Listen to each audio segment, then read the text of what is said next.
Hey friends, David here with today's micro tip, which is all about developing more awareness for those of you who are performing improv in class or on stage. So today's tip is based on a question I've been asking my students a lot, which is, when do you go on stage?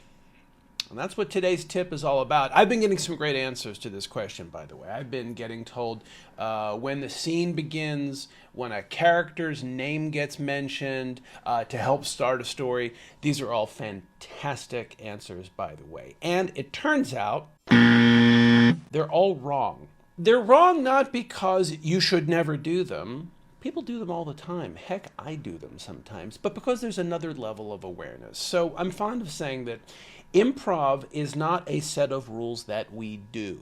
It's an awareness that we develop over time, and it grows. And it's a situational awareness. It's a lot like riding a bike or driving a car.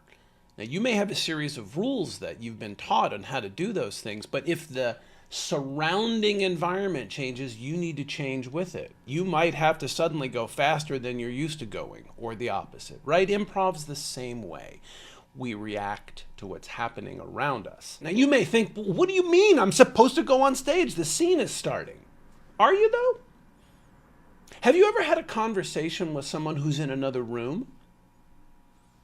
Why not do that on stage? Why not have someone go out on stage and have a conversation with someone who is off stage? Doesn't mean you're a bad improviser. It means you're paying attention to the situation. Heck, one of the funniest scenes I've ever seen was two actors who played a married couple, and they were off stage on either side of the stage, and they were both yelling at each other, trying to find stuff that they'd lost. And they did this for 90 seconds. And then the last 10 to 30 seconds of the scene, they both came on stage, presumably all dressed up. They took a look at each other and they said, wow, you look amazing. Now let's go out for our date night. Blackout. An amazing scene where the audience was watching a blank stage for 90 seconds. They couldn't have laughed more. Why? Because those two improvisers knew something that I want to tell you all about now. It's the answer to this question here. And the answer is, we go on stage only when it's necessary.